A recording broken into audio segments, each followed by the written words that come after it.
Texas Metal Show. I'm your host, John fucking Whittingham. On this episode, we talk to Dawn of Dissolution, epic extreme metal from Houston. When you sit down and interview people, specifically people you've never met, or a band you may never have seen live, it can always be a bit nerve-wracking. I think I touched a little bit about this when we did our Thunder Tank episode, because that was another group that I had not really known at all, other than a little bit of contact on the internet and then from the records that I've bought. But I feel like this interview was pretty spectacular. It went over really well. We've got a really great story about Niklas from the black metal band Shining. I don't know if I'm saying his name right. I'm not Swedish. We talk a little bit about black metal culture.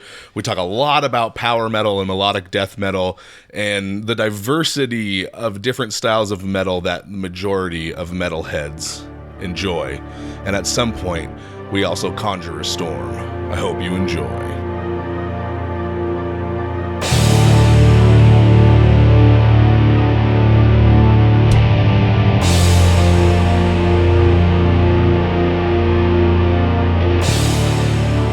Sitting here with Cole. I'm Cole. I play drums for Dawn of Dissolution. Joseph. I'm Joseph, and I play lead guitar and compose. And Vincent. Bass player, audio production. Who did the audio production on the EP? That would be Adrian, the vocalist. Okay. It was pretty much just the trio at that point, so Adrian did a decent job. I think the production sounds. It sounds really, really good. I mean, but what we're trying to do with the album right now, and what Vincent is doing with it, just stepping it up, like trying to get as close as we can to professional sound, to where you don't really know it was recorded in our place. Well, there's nothing wrong with that. Was the EP recorded here? No, it was recorded at his apartment. Oh, okay. So it sounds great for being recorded in a fucking apartment. Yeah. Really a good experience. Yeah. So Vincent, I appreciate you getting in contact with me. Like, I always wonder when I'm like, hey man, we do the Texas Metal Show. We have like 2,000 listens, so we're working our way up. We're trying to get there.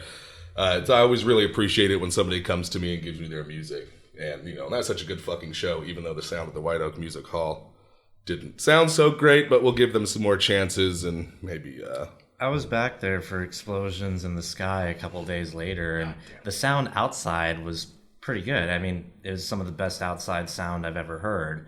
I don't know if it's necessarily a natural amphitheater, but it was way better than what they produced inside, and that's kind of scary. So, if you're listening to the podcast and you have to go to White Oak Music Hall to see a show, hang out outside. It probably will sound a little bit better. So why don't you give me a brief history of how Dawn of Dissolution came together and why you guys do what you do as a band? Well, it started out with me and our guitarist Chode, and we wanted to do something a little bit more melodic and a little bit more orchestrated into the music, and so we started composing. And how Night Frost came out, it was actually all composed by me. Everything you hear is completely composed by me. I just didn't do vocals.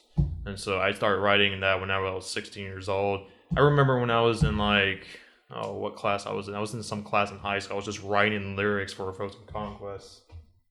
And I just got finished with it, and I'm like, yes, this is finally done. I could finally just get this album out. I just don't know how. I just got to look for people. And Adrian contacted us saying, hey, I could be a vocalist in your band. He was interested. And how did that come about? Was he like a friend prior? Did you guys know each other, or no? Did you He just came out. Did you send out a Craigslist ad, or like how did you get the word out that you were looking for somebody to do your vocals? We posted lots of ads on Craigslist. Trying to find people. I did. That's how I found him. And you guys, the Dirty Seeds, and a couple of the other bands we've talked to on the show, dude. Craig, we've said it before. Craigslist is the way to go. If you want to get a band together, go on Craigslist. It fucking works, apparently. Yeah, I know, and they actually had 2 demos of stuff written after Night Frost that is going to be on the first album, and that's what I heard on the Craigslist ad, and I was like, oh shit, this is coming out of Houston. Or around here. The funny thing about you saying that is like I did the same thing. I never know what to expect. When you meet a guy at a show or meet a guy at a fucking Kroger, like we met a dude one time in the parking lot and he had a bunch of like a Amon shit on his car and I was like, oh, hey man, like check out our show. Like clearly you like metal.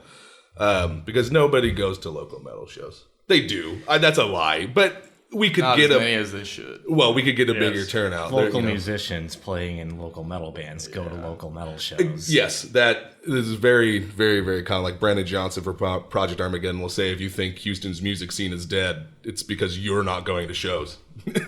They're everywhere, people. Go to a fucking show. Anyway, back onto my point.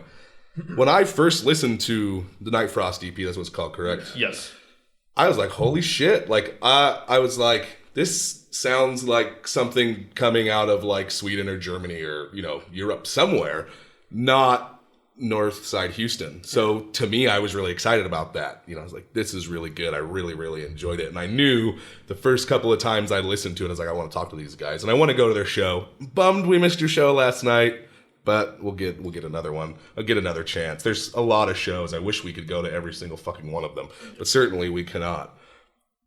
So there are a lot of various elements to this music, and I'm a genre guy.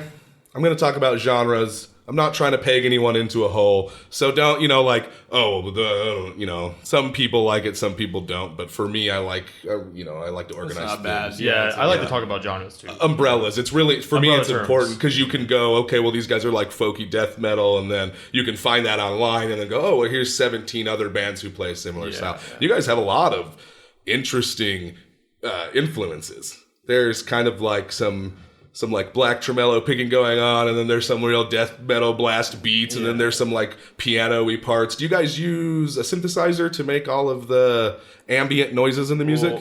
Well, I actually have that going on this program called Guitar Pro, and that's where I write everything. And when I get done with the songs, I go ahead and send them to Vincent, and he goes ahead and uses his Pro Tools. And what do you do with them? Do you just... I change all sorts of MIDI around, so I'll copy guitar lines, I'll write different parts to go over the music. In some places, where Joseph is thinking more like a metalhead than a musician, I'll change the articulations and note durations. Give me an example of somebody thinking as a metalhead and not a musician. Like mapping out a violin with 16th notes instead of a full bow stroke. Oh, okay. Yeah, so I'd like to think of myself as the editor in many ways, like especially when it comes to producing those orchestrations for the band. I say Joseph does the hard work. He's the sculptor. He takes the raw rock and then carves it into a statue, and I add the paint and gemstones. I add the soul. the drummers, they always add the soul, right? Yeah, the drummers. And they get all the ladies. Yeah, yes. Naturally. You can't see because this is a podcast, but he's got a big fucking grin on his face. Well, drummers get to work out every time they practice. Yeah.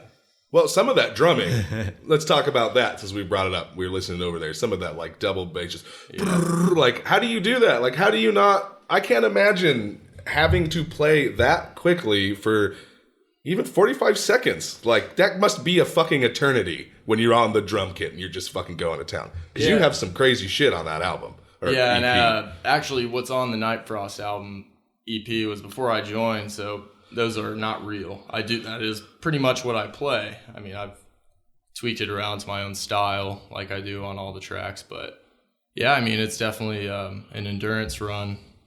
But I mean, that's why I love it. I'm pretty physical guy, so yeah, me too, ladies. No, but just in general, like physical activity, I've always been into being active and stuff. So getting on stage and I mean the amount of practice that I have to put in really to retain that level of speed and precision at the same time is kind of rough though. Like if I don't practice for 2-3 days, then I can tell huge drastic changes in my playing in not a positive way. When you guys practice, do you guys practice all together, or are you just like, okay, I'm gonna go in there and and that's the beautiful thing about us getting this place is I can just fill Vincent's ears with my beautiful drumming for hours a day and no one cares.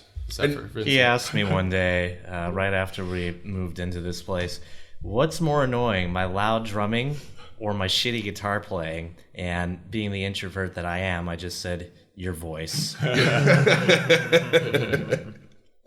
What would you guys say, as far as writing process goes, Joseph, do you do like 100% of the writing and go, hey, I have this song, this is how we want to play it, this is how I've composed it, and then Cole's like, okay, well, like, let's change this up, maybe this sounds I think a little I can better. answer it better than you. He does write the songs, and it's awesome because he spends the time, God knows how much time, to put all of these tracks, because I mean, each song with all the orchestrations and everything is 17 tracks, 20 tracks a lot of the time.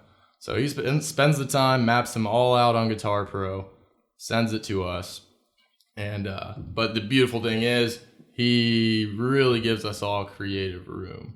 You know, he's not a Nazi, so when it comes to the drumming, a lot of the stuff he puts down is what works. You know, a lot of the time it's obvious when a blast beat is called for, or but at the same time, he lets me do what I want within reason. You know, if he really, really wants this here and I change it, he'll tell me, and then I decide whether he's right or not. But that's the thing. He gives us a lot of room to work, and especially Vincent with the orchestrations when he's mapping it out on Pro Tools, and Vincent thinks a hurdy-gurdy would work here, and don't forget to mention his bass playing. Yes, and I do that too. So, Vincent, why'd you pick up the bass? How old are you, Vincent? I'm 28. You're 20. So, what was the turning point in your life where you decided, you know what, I want to fucking play bass? Now, when you got into playing bass, was it specifically to play metal, or was it just an instrument that you were interested in? It was definitely specifically to play metal. I played low brass in middle school and high school band, baritones, euphoniums, tubas. So when I wanted to do the metal band thing, bass seemed like a really natural fit. I play 6-string bass now, beautiful custom-made carving, pretty much all flame maple, even on the neck. I love that instrument. The necks that they make are perfect, especially for busy, fast, arpeggiated playing that I do. But I originally started playing 6-string bass because I love Dream Theater, and I'm like, I want to play Dream Theater songs. What's your favorite Dream Theater album? Oh, 6 Degrees of Inner Turbulence, no question. I like Scenes from Memory Part 2. I love that one as well. That was my first, and it's been the one that I've latched onto the most. Although the first record with the current lead singer, I can't think of his name. James Labrie. Images and Words. Images and Words. That even with the weird like adult contemporary jazz and the strange rapping that he sometimes slides into his songs, that album is fucking amazing. So when I met Dream Theater in Denver, whole meet and greet thing, wonderful time. I went up to them, for autographs, and I had my 6 Degrees of Inner Turbulence booklet, and John Myung is the first one on the signing line.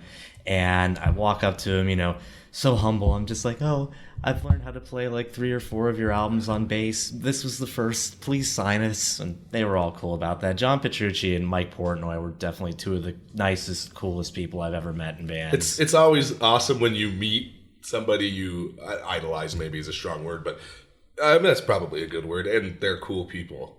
We had a neat experience. I don't know, have we ever talked about this on the show? She shook her head no. She doesn't speak. We went to Housecore Horror Fest last year, and it was just one of I'm a big Phil Anselmo fan. I like everything he's done. Pantera is probably my least favorite. I'm sorry. Down to that was it. Fucking awesome. That album, before I knew that doom metal was a thing, when I listened to Down 2 many, many years ago in Denton, Texas, in an efficiency apartment that used to be a hotel, my life changed. I was like, what? Like, there's music that sounds like this? So anyway, we go to Housecore, and we had just started dating, and we just had this amazing time, and the lineup was fucking phenomenal, and King Diamond blew, I don't know if you guys have seen King Diamond live, but he is fucking amazing. Yeah. Last night, the Puppet Master Show. That's one of my favorite. That's actually one of my favorite albums. The last night, Goblin played the live score to the original Dawn of the Dead, and so we're standing in the middle of the Aztec Theater where like the soundboard is and the sound engineer is, and this lady comes over to us and is like, "Hey guys, you know, like we're gonna rope this off for some of the musicians. Could you could you please move out of the way and move down a row? And we're like, okay. Like, I was like, what? This is bullshit. So we go down and we get back in front of it, but one layer over, and we're hanging out. And they had some technical problems. And I look over, and like Phil Anselmo's just standing there. And I'm like, hey, what's up, dude? And I'm like, oh, shit. Like, he's one of my idols. Love the fucking dude. Love almost all the music he's done. And I'm like, don't geek out. Like, be cool. Like, just hang out, say hi. Like, and then Jimmy Bauer came over. And I talked to him, and we're all hanging out and drinking and watching Dawn of the Dead. And we're like, we just have right time, right place, right time. Super lucky. We watched the entire movie with those guys, and they're like drinking and like getting high. Fucking, they're smoking cigarettes and shit. And they're like, what are they gonna do? Fucking kick us out? And Phil, we're all drunk. Phil grabs Elizabeth and like kisses her on the mouth, just like boom, kiss. And we started laughing, and he's like, this is what white privilege gets you. And he grabs me by the neck and just kisses me right on the cheek and starts fucking laughing. And I had to work so hard to just be cool. Like, and it was really cool because they were normal dudes. They wanted to get high and drink and like see a good show, just like me, but they're fucking idols, you know, just like the dudes from Dream Theater. So I always have a hard time having to tell myself. Was it hard to keep composure? Like, dude, just relax. Like, these are cool guys. It was easy for me. Not really on the topic of meeting idols, but meeting musicians. We had a very interesting experience when Belphegor and Shining came to Scout Bar. I heard there was something. I didn't. I do believe that show was in the middle of the week. Yes, it was I work Wednesday nights, so show. like Monday through Friday, if I have to work, I just don't get to go to shows, and I hate it. It eats me up inside. So what went down? Well, I think Joseph and Cole can, give you a better first-person perspective on how things went between them and Niklas Kvarforth. I don't know. He hated being in this fucking idiot country. Yeah, idiot country. He calls Cole a fucking idiot. Yeah, I'm a fucking idiot. Anyways, this guy, I don't know if you know much about him, Niklas Kvarforth, however you say, whatever. I don't know.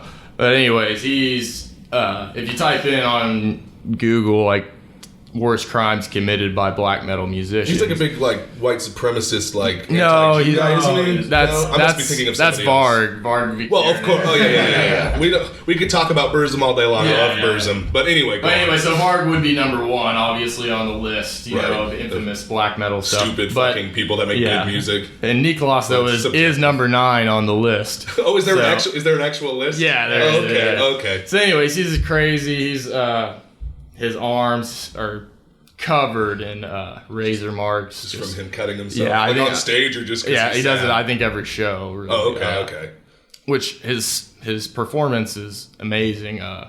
He brings something to the table that brings that shock factor that a lot of metal fans don't really get anymore after listening to metal for so long. Anyways, we were trying to hang out with him after the show. We already encountered him a couple times before in the night, and just a little bit off-putting. Anyway, I mean, I don't know what the Jeez. I don't know. Me and him just started kind of butting heads, and he was just kind of attacking me, and I was kind of just trying to hold my ground. Were you the best just I like could. hanging out, like in the like in front of the stage at Scout Bar? Is this where this went down, or outside? It was outside, outside. So let's go back just a second. Set this all up. So the show's over, and you go outside to meet this dude who I assume you like his music, you like the band, or just... Yeah, both. I mean, yeah. So you're like, I'm going to go talk to this guy because I like what he does? Is that how that came about? Here's what actually happened. He encountered us. Revenge. This all happened because of the shirt I was wearing. If I was wearing this Winter Sun shirt I'm wearing right now, he wouldn't even just talk to us at all. But anyway, he encountered us firstly before they actually went on. He came up to us and saying he wanted a lighter. And then he looked at me and looked at my shirt. And he's like, Revenge. I'm pretty good friends with them. No one in this group has really good taste in music. And like completely just disregards everyone else to the music. I think everyone was wearing like melodic death metal. Cho was wearing Insomnia. Insomnia and Carcass. I was just like, we all play in a band together. He's like, I'm so sorry for you. So he's just being a fucking dick. Well, okay, and that's what I realized, because he was attacking me hard to where most people he would have elicited an emotional reaction. That's what he was trying to get from me. This girl over here, Who you can't see. who you can't see or hear, but she was there, and he was like, can I drink her piece? Can I drink your girlfriend's piece? And like, what, God, he was just, he goes, how much money for you to cut your mother's throat? Like, just being over the top to be really, over the top. At one point, he was counting down from 5 of when he got. If I wasn't gone by the time he got to 0, he was gonna kill me or something. I don't know. He didn't explain what happened at 0, but he was approaching it. I don't think you're important enough to get him up to number 1 or 2 on that black metal felons list, but maybe he would have gotten up to 7 or 8. Yeah. So just like a big dude, a little dude. I'm not He's familiar. about as tall as him. He's about as And same you just body didn't weight. punch him in the mouth.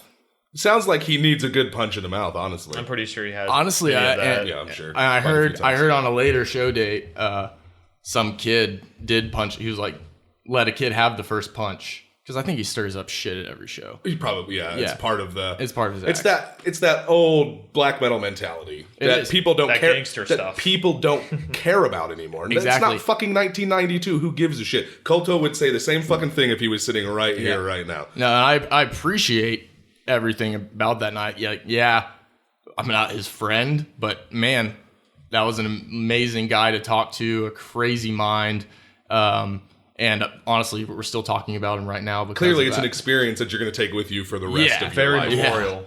That's weird. Like, I can't even imagine. Because I would have just been like, okay, dude, see you later. Like, have it, whatever. Fuck off. I'm going to go home. I don't want to deal with this. Yeah. Well, and then did Helmuth. ask the guys from Belphegor if he could kill Cole. Yeah. They both said no. I don't know why. Well, the prison, Belphegor guys love me, man. That's good. It was the first night too. Yeah.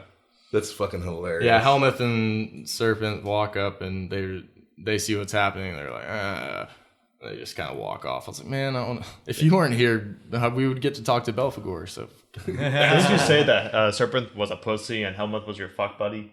yeah, I jokingly said that to Niklas, and you call him a Jew. No, I didn't call him a Jew. If Niklas called him a Jew out of nowhere, I don't know. Like, this guy is a Jew, and you're like, what? We're not even talking about that. All of a sudden, Niklas, Vincent wasn't even in the conversation. There's that old anti-Semitic white power black metal for you right there. For whatever reason, that just permeated much of the scene, which I never quite understood myself. I use the gold that I keep around my neck as collateral for my audio equipment. Super Jewy. All right. Let's talk about y'all's music, because I feel like we're going to go off the rails so much. You guys are awesome. This has been a lot of fun so far, and we've been doing it for fucking 20 minutes. Let's talk about y'all's biggest influences. Why do you guys make the music you make? What were you listening to that made you go, this specific style of metal, which, and this is me generalizing, if you're listening and going to disagree with me, is very European, like this. Would you agree with that statement? Yes. And you guys live in the middle of fucktown, Houston, Texas. Like, yes. Why did you guys start making this excellent music? What bands led you to it?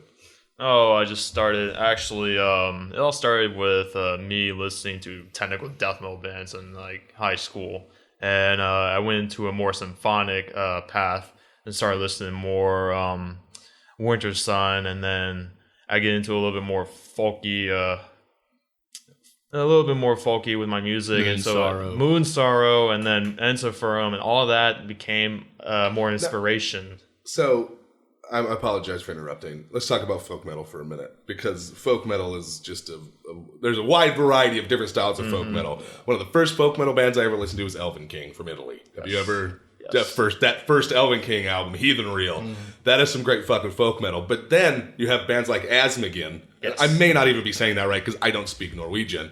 Those were, for me, the bands that introduced me into folk. And then I've listened to a little bit of Winter Sun, but like that's generally like the metal folk shit I didn't have a lot of influence. I didn't have dudes like you going, hey man, you got to listen to this Winter Sun album or fucking, whatever. And so I've only listened to quite a handful, but you guys definitely, I hear it in y'all's music. Like the influence is there, and it's fucking great.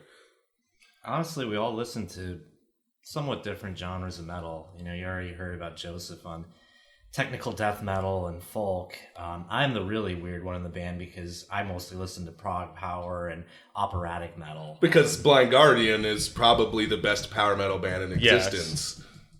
Yeah, I'd have to say so. I mean, just from A Night at the Opera and Nightfall in Middle Earth, I mean, that title track from A Night at the Opera. No, wait, not the title track.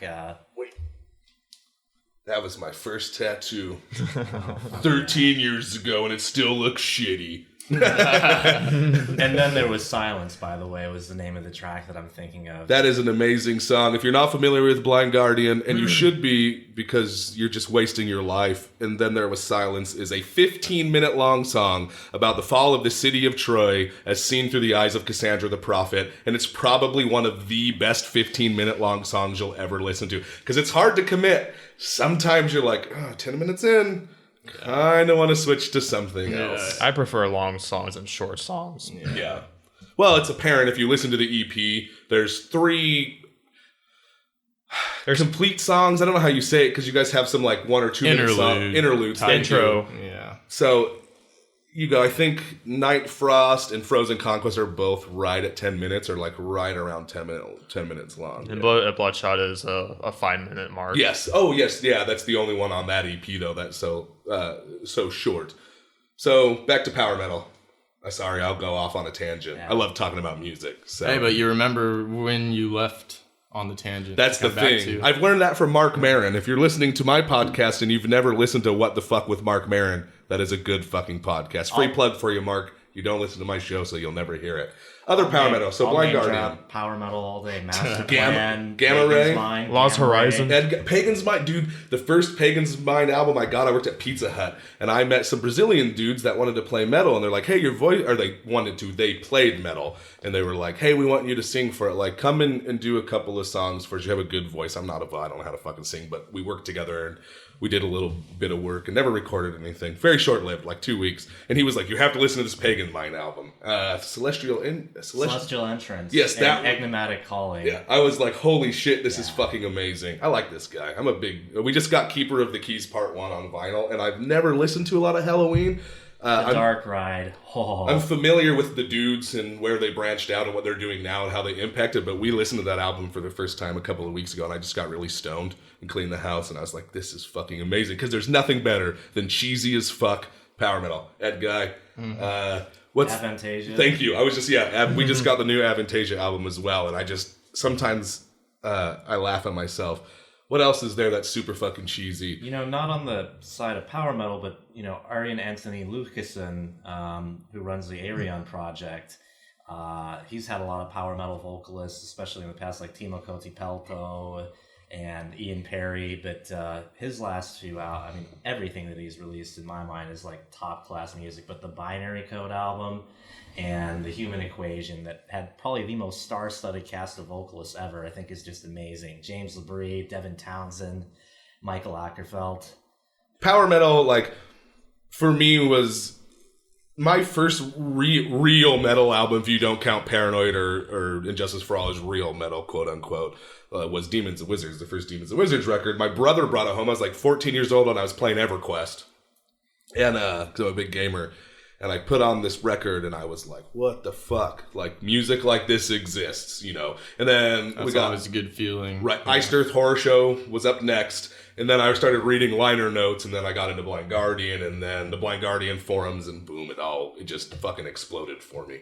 Because I didn't know there was good music, I grew up listening to Christian music. All my life, dude, going to church all the fucking time. It's probably why I love the devil. Yeah. I fucking hate Christian music. That's why we all love the devil. Not because I hate Christians, but like it is so boring and lackluster, and I just do not understand how people could listen to Christian music all day. There's a copy of the Satanic Bible in the middle of this table, and we're all like trying to reach for it because we can feel the blackness and evil come off it. Hail Satan.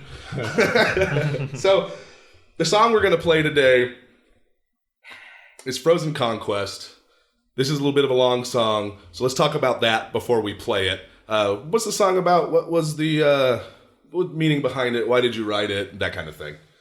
Oh, well, actually, before I get into that, the entire EP is supposed to be like a concept EP. It's supposed to be like a made-up story of one warrior getting revenge from getting revenge to his... See, this is why I'm not a lyricist. I don't read as much books as I should. I should get as much inspiration from books, but I just don't. I just focus on the musical aspect as much. He takes care of the music. Yes. It doesn't matter. Like, honestly, me and the vocalist are kind of taking the lyrics on the first album because, I just basically write the music. But whenever I write the music, it just tells me what it's about, sort of. But for Frozen Conquest, it's basically the name speaks it out. It's a long journey to finding the power. To defeat the tyranny rule, which is all in Night Frost's lyrical content. So I think the music what he puts out really tells its own story, and I think putting words into it, I mean, is just kind of icing on the cake when it comes to this music. I think I'm pretty good at articulating, how the music makes me feel into lyrics. So I think I have a better time at writing lyrics than he does, because I think he just, he writes this music, but writing lyrics about it is a completely different kind of side of the equation. So how do you guys go about doing lyrics then? Do you guys like work together, or does somebody bring, sort of? Do you, Joseph, bring like a rough draft, like, hey, this is the lyrics I kind of want, can we go over it? Let's play the music and like let's make some changes. I'm not super happy with this line. The song titles really guide the lyrics with the music. So I mean, he makes song titles, and with that, it really just takes off. I guess what I could say is that into the musical direction where I'm taking this project into, it kind of the lyrical content would be kind of like Winter Sun, Ensiferum. Later in Ensiferum, I just look at the cover art and I just see Ensiferums from afar, but the color was changed from blue to green. On the cover of Night Frost? Yeah. Yeah, I'm looking at it right now on my phone. Yeah, it just looks like an Ensiferum album, Yeah. but it's got a different color. And most Ensiferum albums are just that artwork with a different color, right? That's what they started with, basically. Well, I think the soul of the music is folk, because I think the lyrical content, just all the different orchestrations, and that's the thing on the Night Frost EP. It kind of has. Honestly, the synths are kind of corny in it. Hold on. Now, we're going to branch off from what you're saying, so let's make sure to come back around. First time I listened to the album, the EP, whatever you want to call it. I've got it in the car. I listen to a lot of music. I got a fucking iPhone. It's an inside joke. Oh yeah? Okay. I won't even ask you about it because it won't be funny to anyone but y'all. So I'm listening to it, and I get to, I think it's Frozen Conquest, where there's like, I don't know what you call it, but the guitars and the fucking drums are going, and there's like bung, bung, bung, like in the background of the guitar. And I fucking love it because it reminded me so much of Enthroned Darkness Triumphant, which is a Dimmu Borgir album. I don't know if you guys are familiar with it, but that album, like we talked about earlier before we were recording, is like their weird transition from less second wave to more like symphonic black metal. And that was one of the things that endeared the EP to me, was like, it kind of took me back to that place when I was younger and listened to the album for the first time. Because I don't want to say, I'm not trying to say you guys sound like Dimmu Borgir or you're ripping anybody off, but to me, in my mind, that's where it took that me. element. Well, what he's doing a lot of on the first album is, instead of just it's kind of that same synth, and it sounds a little outdated, which I guess worked well for you in your listen. But I loved it, dude. I think it's such a good touch. It sounds so good. It's so clear. I think it really adds to the music. Well, and that's the thing, that the orchestrations in themselves really do add a whole lot to the music. But maybe instead of hearing those kind of weird synths throughout the whole thing, they were the same music were being played by string sections, hurdy-gurdy. He even put bagpipes at the end of one of our songs. So that's kind of the evolution to this next album. It feels more folky. Like, that is certainly a more folk aspect, using like real instruments as opposed to a synthesizer or whatever the fuck. I guess synthesizer, kind of broad term, that kind of covers it all, right? Yeah, the ambient sound being done by violins and fiddles and bagpipes and stuff really layers the folk, because even though you guys have some exceptionally brutal, just fucking throaty, blast beat parts, like you said before, the whole feel to the band, to the music is folk. Exactly. And it definitely pushes through. Yeah, getting back to the question of genre, we talk a lot about folk, but the tongue twister that I like to use, because all great metal bands start with their own genre, is epic orchestrated extreme metal. Is that a real genre? It's an umbrella term. It's just an umbrella, like kind of a As branch. I said, all great metal bands. Stop laughing start at with us, their own or genre. me. This is Frozen Conquest from the Night Frost EP by Dawn of Dissolution.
enjoyed that track, and I hope that you did, you can pick up a free copy of their EP at dawnofdissolution.bandcamp.com, so you don't really have any excuses to not listen to this band.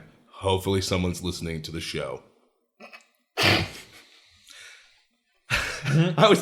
There's a big joke that I do a lot where, like, no, I will say a lot, and if you listen to the show, which I hope after this you guys will at least listen to 1 or 2 episodes to get a feel for what you're getting into. I will say we'll get our people to listen to it. Yes, that would be great. That's what if you guys could push the episode, I really appreciate it. Because we're trying to get the word out there, because ultimately we are trying to cultivate a community that exists. But it's so hard. This isn't set in stone. If you're listening to this, this is just an idea Elizabeth and I have had. February or March of next year, we're going to start booking our own live shows. We're going to do Texas Metal Live Presents. And I'm not going to say anybody's name because nobody is, we're too far out to go, hey, these are the bands that are going to play. But one thing that gets me the most, and maybe you guys have noticed this in town, you have like death and black metal shows, then you have like stoner rock shows, and you have like doom metal shows. Like, nobody fucking plays together.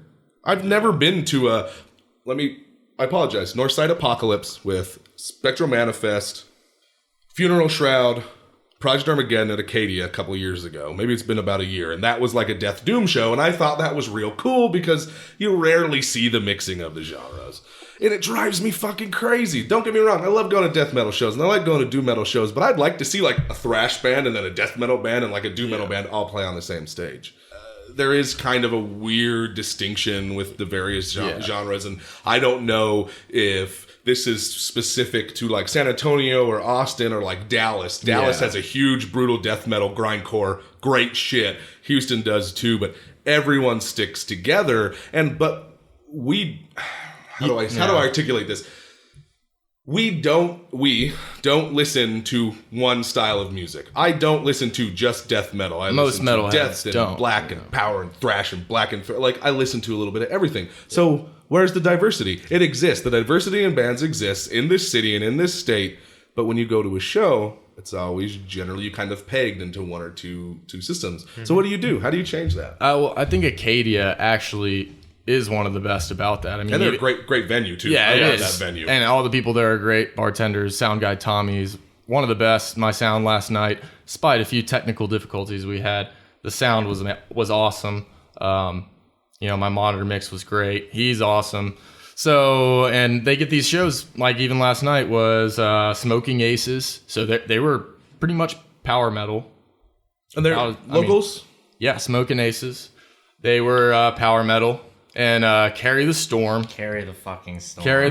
Storm. Heard of them. Still, I'm going to need to if go out. If you haven't and listened to Carry the Storm, this is their shout out. Next interview, go talk to Kelly and those guys. Cause what do they do? And that's the thing. They're it's hard to put your finger on it. Right, like you guys have so many varying types of style in one sound. It's hard to really same way. It's thrashy. It's very upbeat, but at the same time, very melodic. I mean, Kelly said, pure metal, no bullshit, and I mean it's a band that's, I don't want to say led because they're all excellent fucking musicians, especially when you zero in on them and pay them the attention they deserve. But Kelly is, bona fide Guitar Hero talents. I don't mean Guitar Hero in terms of a video game, but like if you want to watch someone solo and play excellent leads, Kelly is the guy in Houston. So they need to be on the show.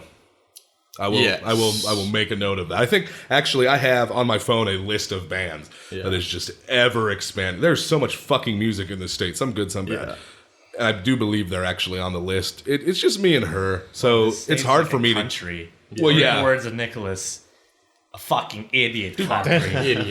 There is a band from Midland, Texas that I think we did on Texas Metal Radio 2 or 3. Was it Southern Brutality we played Trench Warfare, or was it just they opened and it happened to be a brutal beginning? Oh, you don't remember? Fuck, I don't remember either. Anyway, Trench Warfare from Midland. 3 or 4 piece black metal, but not like second wave Norwegian. This is a whole... I'll have to get you guys a copy of the album, EP. It's only 3 songs, and it's like, come straight out of this. Have you ever been to Midland? No. It's a shitty nowhere town with shitty people with nothing. Sounds like Norway. Yeah, but hot. You know what I mean? Like, hot. And they just play this like absolutely brutal style of black metal. And I was shocked that they contacted me and were like, hey, we want, will you put our music on your show? And if you give me your music, I'm going to play you. I'm not going to push you aside. If you give it to me, I'm going to do it. That's one of the reasons, other than really enjoying your EP, you Vincent, you contacted me and I fucking love that shit. So it's funny how within our state, there's so much diversity. But then again, we all clump together. Yeah. Well, and yeah, the original point was though, Acadia, like back to the original point. Will bring a different variety of bands, power metal, thrashy, melodic thrash, whatever Carry the Storm is, and then folky, black death. Yeah, so, however you guys want to describe it. It's like, yeah, they had a variety of bands, and each band played a variety of styles in their music. So I need to go to it. Acadia does a lot of shows, and the problem with us is we live in Webster, completely opposite side of town. I work in Houston and then the 7 surrounding counties all the time. So, like, I am no stranger to driving across the city. So apparently we need to make ourselves a little bit more known up there because there's a lot. It's funny how we have like north side action and south side action. Like, have you guys heard of Blood of an Outlaw? Oh, yes. Yeah. Oh, yeah. Now, I don't know what you guys think of the music. For me personally, metalcore, deathcore stuff is hit or miss. I like some of it. I don't like some of it. For me, it was hard. I grew up in an area where like I would meet metalheads that would like metalcore and deathcore, and I'm like, ew. I'm younger. I don't like that shit. Fucking sucks.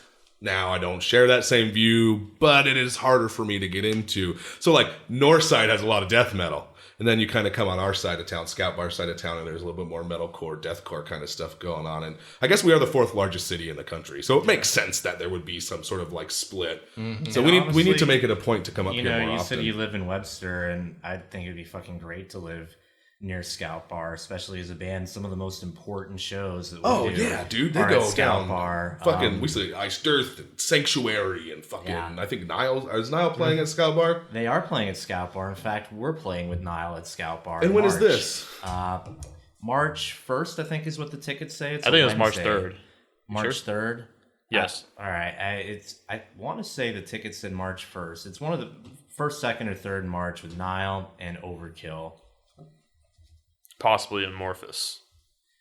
Possibly, yeah. Possibly. We don't know about that. We're not. Is there just kind of a toss-up? Are confirmed for that show, and us. Of course. March 3rd, 2017. Mark it down. If you don't listen to Nile and you like death metal, you've clearly made some weird mistake in your life. Yeah. My first death metal record was Black Seeds of Vengeance, and I fucking hated it. I was like, what is this terrible music that I am hearing? Now, mind you, at this point in my life, I was a bit younger, and I'd listened to a lot of like Iced Earth and Blind Guardian and Metallica, so real clean vocals, and it's hard to make that shift to you. Yeah, and metal really is a rabbit hole, you know. Yeah. It's never ending. No, you listen to this, and you go deeper and deeper, and something way down at the bottom of the hole, when you first hear it, you're that sounds weird, but one day you will be jamming out to it.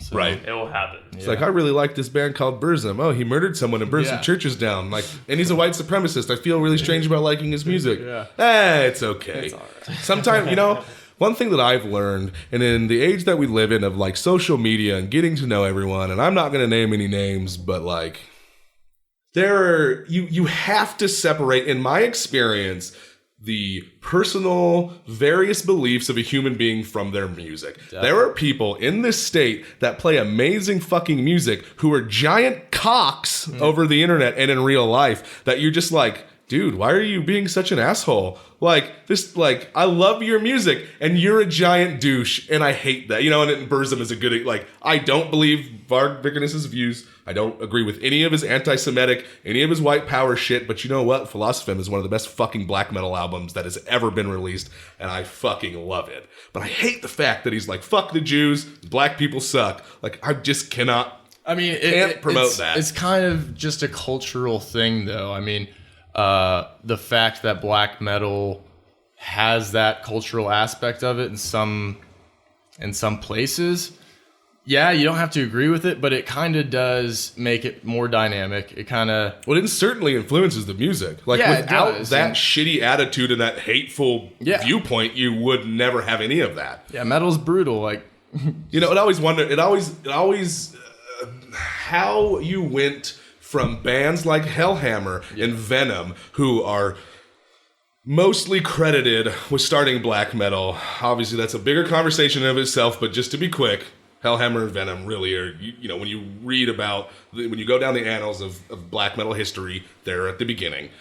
Then you start getting into Darkthrone Mayhem, Burzum, your birth of second wave Norwegian black metal. How the fuck they made the transition from like Venom and Hellhammer to Burzum and Mayhem and Darkthrone? I don't understand how that went. You kind of talked about that at one point, didn't you? How about Norwegian? The first, the second wave. I don't know. First and second wave and third wave. You said something. We were talking about it earlier. You said something though that kind of like what he was saying. I don't understand either. How Venom influenced Mayhem. Yeah. I think it could be Celtic Frost too. Celtic Frost. Well, of course, obviously, we have to talk about Celtic Frost. It's such a long conversation. Yeah, you just read the YouTube comment sections and get what we're saying right now. Just make you so mad. Yeah. People say the dumbest fucking shit. And you're like, I fucking hate you. Like, I have to actively. We are not popular enough here at the Texas Metal Show to get hate mail or people talking shit on my Facebook page. You can change that real fast. I'm hoping. That's what I want to do. I can't wait when I get that first piece of hate mail, but I have to actively not read comments on things because I follow like Metal Sucks and like Lamb Goat and like all this other shit on Facebook because I want to listen. I like to hear about news. It's not all good. It's not all good, but I like to be in the know. Let's get back to talking about your music. Well, wait, one last thing about black metal. I love playing black metal music for people that don't know anything about it at parties. One time, I put on Olver's Natm's Magrigal, and great. It's got the trebly high-end distorted guitars in there, and they're like, this is awful. And then, you play the little acoustic parts, like, this sounds great. Why don't they just do this all the time? They're like, this still sounds like shit. Change it. So what do? Oh, Darkthrone, Transylvanian Hunger. Like, oh my god, this sounds even worse. Yeah, right. And then I played Emperor's Wrath of the Tyrant, and I was just like, well, it actually comes around to this. This is really awesome. And I put on 9 Equilibrium by Emperor, and they're like, okay, I see where you're going with it. This is okay. But yeah, the whole fucking Ulver and Darkthrone experiment, they didn't gain any fans that night. But I guess, you can't change bad taste. Yeah. On one more note about black metal before we move on, because we could do an entire season of podcasts talking about black metal. Maybe we should. We have this sweet-ass setup. You guys seem like pretty cool dudes. Wolves in the Throne Room. Yes. What do you guys think about Wolves in the Throne Room? From my home state of Washington, fucking A, love Wolves in the Throne Room. They are coming to the state. I can't go. Dude, my tattoo artist, Ricky Glory, if you're out there listening to it, there's a shout out to you. The day that was announced, he was like, bloop, we have to go. And I was like, it's on a Tuesday. Like, that will be so hard for me to go to. When he did this rose tattoo, we smoked a fat blunt, and then we listened to fucking, like the second, I can't think of what the album was called off the top of my head. Holy shit. God damn. We've invoked the gods. Yes, they are angry with us for talking about black metal and Jews. This is part of interviewing Dawn of Dissolution. Yeah. When you interview them, the thunder comes. Yes. All right, back to y'all's music. Twilight of the Thunder God. That's a good album. That is one of my favorite. Amon Amarth is. I have a friend of mine named Anna. She introduced me. We listened to With Odin on Our Side many, many years ago, and I was like, what? Like, how did I not know this existed? And Amon Amarth is still one of my favorite bands, even though I had a really difficult time getting into the new album. If you've not listened to the new Amon Amarth album and you like Amon Amarth, it sounds like Amon Amarth, and it's pretty much more of the same. The cover art, the cover art's the best part of it. Yeah, it really is. I don't know what you guys feel about the new Amon Amarth. I think it's just I remain with Amon Amarth. The song with the Out on This Bloody Sea, I Meet My Destiny chorus was really fucking cool. That one had like more thundering double bass. It was faster than the rest of the album. Yeah. I like that song a lot. I like the Way of Vikings because the usage of the horns just made more of the melody.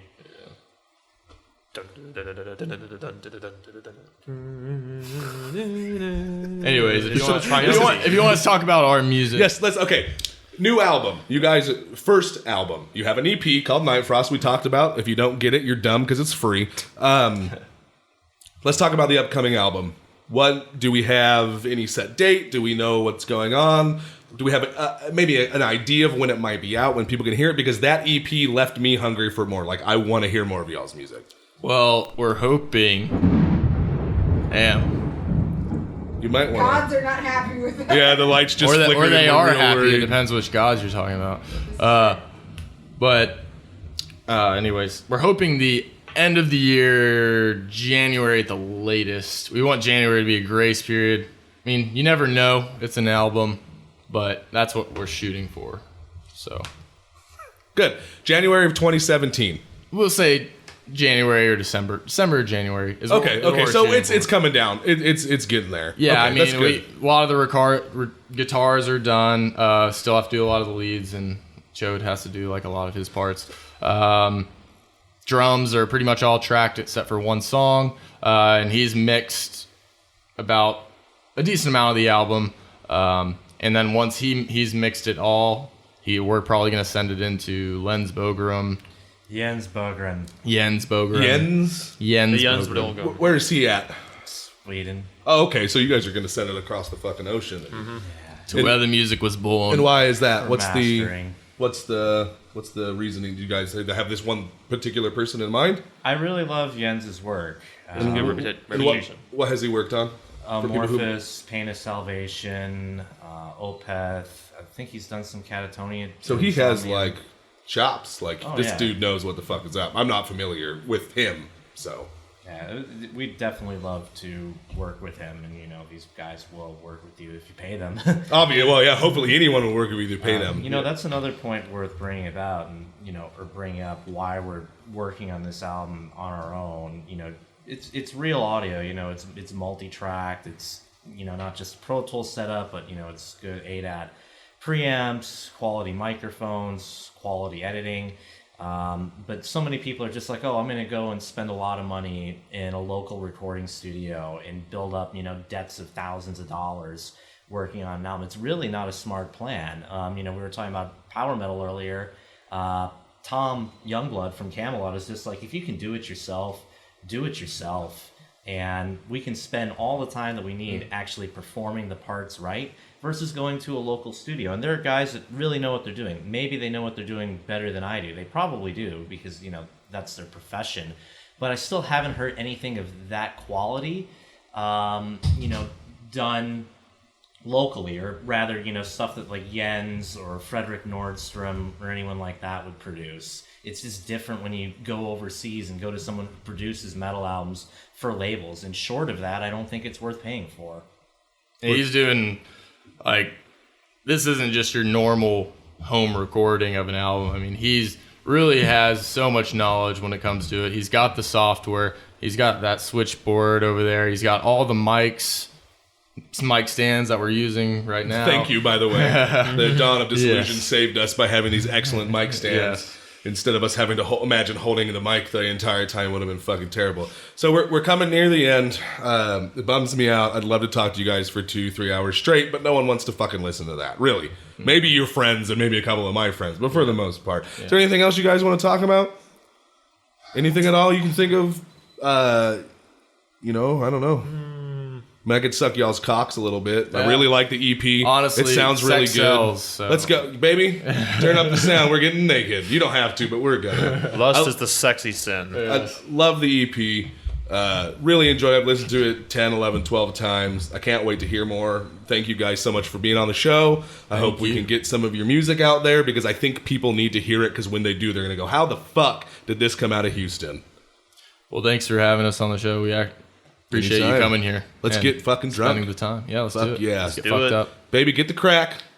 Go to town. We only do crack in this band. I forgot. Yeah. Free bass, though. Free Yeah, bass. We call it free yeah. bass. Thanks a lot, guys. so It was retro. awesome talking More to you. music on the way. I did look at the Scout Bar website in between scrolling through pictures of boobies, and it is March 1st. March 1st. 2017. March 1st. We are selling tickets. We'll have them up at our big cartel store. We'll call you. We'll send you tickets. There's a lot of time before the show, but that's our main objective heading into next year as far as live performance. Buy 'em up.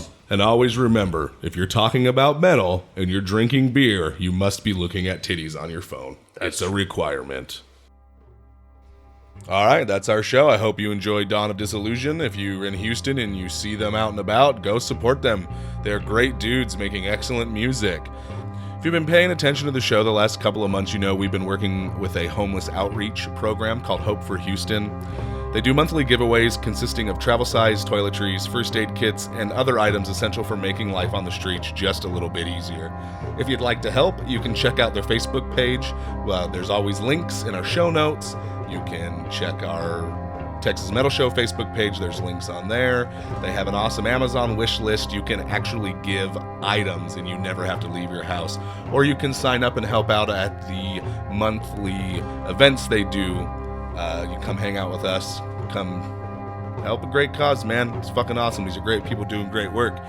If you find yourself needing something to listen to on Thursday nights, you can always tune in to 90.1 KPFT, the Sweet Nightmares program, now with Herman Garcia from 11 to 2. So fucking check it out, man. They do some interviews, play a lot of great music. As always, if you'd like to have your band on the show, you'd like to tell us how much we suck, or you just want to ask us some questions, send us an email to texasmetalshow@gmail.com. So raise your horns to those who died. Let's drink to fallen friends tonight. Let's celebrate their gloried life. We'll meet again in Valhalla when we die. And always hail Amon Amarth. Bill Bates, rest in peace.